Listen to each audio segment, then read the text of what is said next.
Engineer محمد علی مرزا کا تعلق پاکستان کے شہر جہلم سے ہے۔ وہ ایک عام خاندان میں پیدا ہوئے اور ابتدا ہی سے مطالعے اور تحقیق کی طرف گہری دلچسپی رکھتے تھے۔ انہوں نے انجینئرنگ کی تعلیم حاصل کی اور ایک سرکاری ملازمت اختیار کی، مگر ساتھ ساتھ دینی علوم کا مطالعہ بھی جاری رکھا۔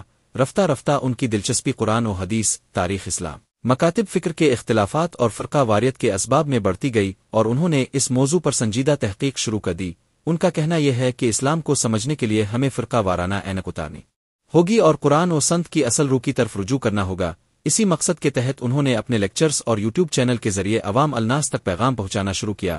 ان کے انداز بیان میں ایک خاص جرت اور سختی ہے، کیونکہ وہ کھل کر کہتے ہیں کہ اندھی تقلید نہ کی جائے اور ہر بات کو تحقیق کی بنیاد پر پرکھا جائے۔ وہ یہ بھی کہتے ہیں کہ کسی امام بزرگ کی بات کو قرآن و حدیث کے پیمانے پر جانچنا ضروری ہے۔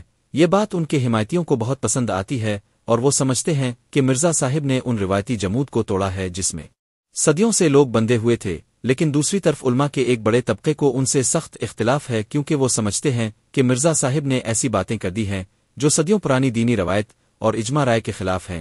مثال کے طور پر وہ ضعیف احادیث کو ماننے سے انکار کرتے ہیں اور صحیح و ضعیف کے فرق کو کھول کر عوام کو بتاتے ہیں۔ وہ بعض مشہور فقہی مسائل پر اختلافی دلائل دیتے ہیں، جیسے نکاح، طلاق، نماز کے طریقے، درود شریف کے الفاظ، زیارت قبور، میلاد اور دیگر اہم مسائل پر وہ قرآن و سنت کی اصل تعلیمات بیان کرتے ہیں اور فرقہ وارانہ اضافے مسترد کر دیتے ہیں۔ اس وجہ سے انہیں بعض لوگ مصلح اور حق و محقق کہتے ہیں، جبکہ ناقدین انہیں متکبر اور گمراہ کرنے والا قرار دیتے ہیں۔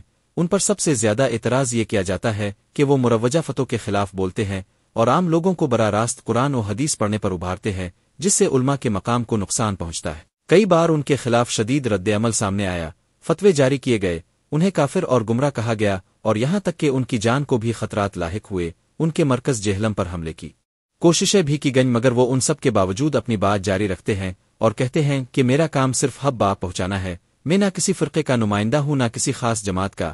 میرا مقصد صرف تحقیق کرنا اور عام آدمی کو شعور دینا ہے، تاکہ وہ خود قرآن و سنت کو سمجھ سکے۔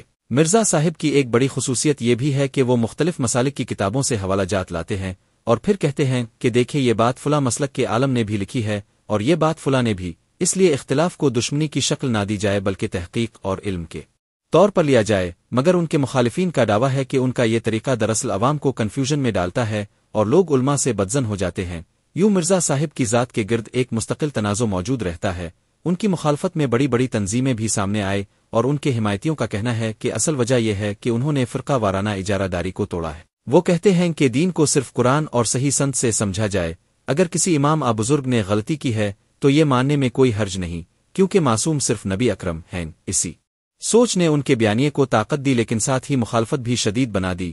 وقت کے ساتھ ساتھ ان کے خلاف فتوے مزید سخت ہوتے گئے، اور اب صورتحال یہاں تک پہنچ چکی ہے کہ بعض علماء کھلے عام ان کے خلاف قتل تک کے فتوے دینے لگے ہیں، جس سے ان کی جان کو حقیقی خطرات لاحق ہو گئے ہیں۔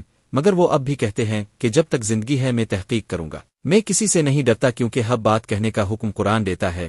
یہ ساری صورتحال اس بات کا ثبوت ہے کہ انجینئر مرزا صرف ایک عام مذہبی مقرر نہیں، بلکہ ایک ایسی متنازع مگر جرت مند آواز ہیں جو فرقہ واریت کے اندھیروں میں روشنی دکھانے کی کوشش کر رہی ہے، چاہے وہ روشنی کچھ لوگوں کو بھا جائے اور کچھ کو ناگوار گزرے۔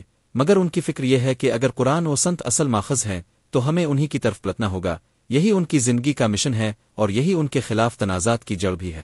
انجینئر محمد علی مرزا اس وقت پاکستان میں ایک انتہائی متنازع اور زیر بحث شخصیت ہیں۔ ان کے خلاف مختلف علماء کی جانب سے سخت رد عمل، فتوے اور الزامات لگائے جا رہے ہیں، اور کہا جا رہا ہے کہ ان کے نظریات امت میں انتشار پیدا کر رہے ہیں۔ کچھ دنوں سے یہ معاملہ مزید شدت اختیار کر گیا ہے اور ان کی جان کو حقیقی خطرات لاحق ہو چکے ہیں، کیونکہ مذہبی حلقوں کی طرف سے کھلے عام ان کے خلاف فتوے دیے جا رہے ہیں۔ دوسری طرف انجینئر مرزا کا موقف ہمیشہ سے یہی رہا ہے کہ وہ قرآن و سنت کی اصل تعلیمات کے مطابق تحقیق پیش کرتے ہیں اور کسی مسلک گروہ کی نمائندگی نہیں کرتے، بلکہ وہ فرقہ واریت کے خلاف جدوجہد کر رہے ہیں۔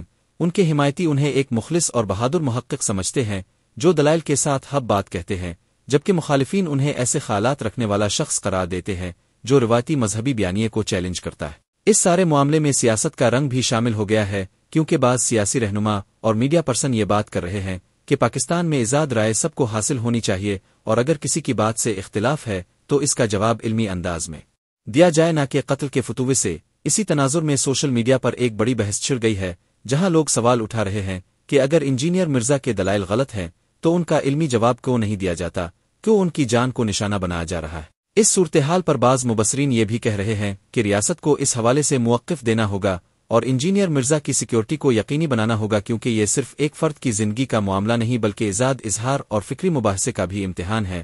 موجودہ حالات میں مرزا صاحب کے لیے خطرات بڑھ چکے ہیں، مگر وہ اب بھی اپنے موقف پر ڈٹے ہوئے ہیں اور یہی کہتے ہیں کہ میں اپنی تحقیق قرآن و سنت کی بنیاد پر کرتا ہوں اور میرا مقصد صرف حق بات پہنچانا ہے، چاہے وہ کتنی ہی کڑوی کیوں نہ لگے۔